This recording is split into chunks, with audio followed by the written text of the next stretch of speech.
Okay, let me tell you this. I had a live outside the courtroom with my good friend Carissa, who was at the Vallow Daybell trial today. And I had all kinds of audio problems. So let me just put it this way. It was an epic fail, but I'm going to try again tomorrow, so please don't give up on me. But let me tell you what I learned. And I'm going to go ahead and give you an overview of what I heard from Carissa. And we've been texting all day throughout the trial. Every time that anything was happening during the jury selection, I would, like, what about this? What about that? There's so many things that I always wonder about that you don't see on court, especially during jury selection. You don't see a lot. So yeah, I'll do a little overview so you can see my friend that you can't hear, and you can't hear my questions. And hopefully tomorrow will be a better day and I'll get the bugs worked out. But let me show you what I got.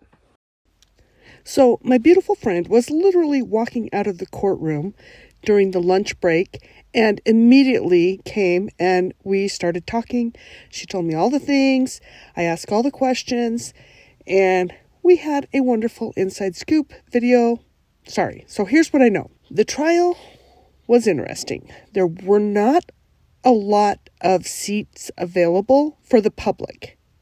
And so there's between 10 and 14 media, and there was going to be only about 10 spots for public because they have so many jurors in the courtroom as they're counting down the jurors. So they don't have room for a lot of public.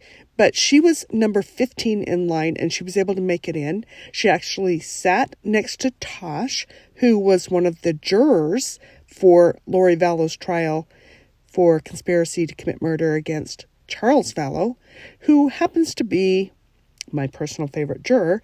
So hopefully I'm going to be getting them on here soon. Between the two of them, I was able to find out a lot of things, and that is how it all was going down. And for those of you that have seen my channel before, you know that I like to see what Lori's doing in between the drama that we see on TV. And it was kind of playing out a lot today because everyone in the courtroom, including the judge, was seeing the different pollers that Lori can do.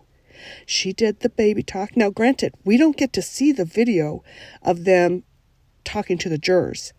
So she apparently had her little baby talk. She had her aggressive talk, and she could snap out of things.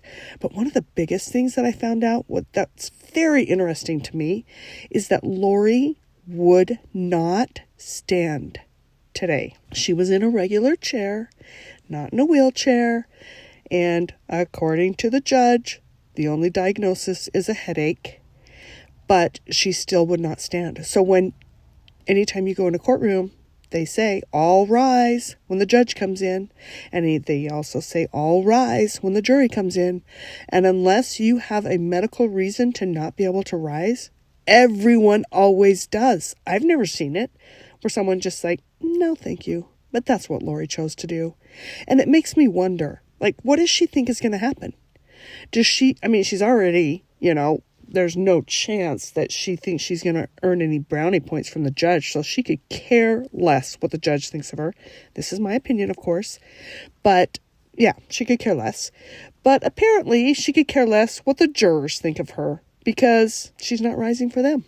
But she still turned on her little baby talk charm when she was asking the questions. And apparently it was very similar to her questions that she did during the Charles Vallow trial.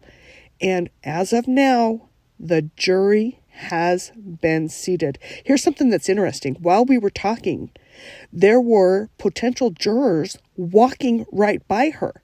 We had to stop a few times because she's like, there's a juror, somebody who's in the jury selection, who's standing right in front of me and looking at me.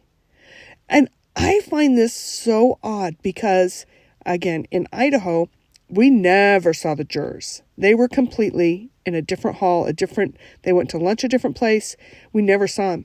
And these potential jurors are all just walking around, seeing all the media.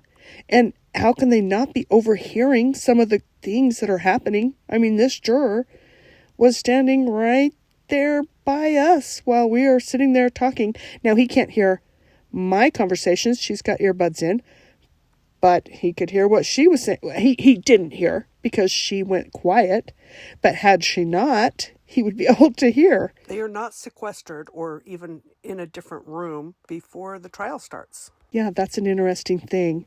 So basically, we'll have a lot more to talk about tomorrow, and we'll be able to get our stuff figured out.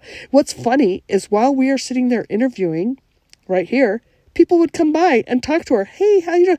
Like, Justin Lum stopped by to say hi. For those of you that don't know who Justin Lum is, he's kind of a big deal with Fox News. It's funny, we always talk about there's the Nate Eaton and the Justin Lums, that if it wasn't for those two, this trial would have probably never happened. They were the media people who kept it out in the front and center. And different people would walk by and talk to her. Even one of the jurors, a different juror, walked by and she's like, hey, nice fingernails. I mean, it's a different setup here. So anyway, that's what I know. And if you have any questions, let me know, and I will make sure to see if we can get them answered tomorrow. Don't forget to like and subscribe, and I will see you again tomorrow.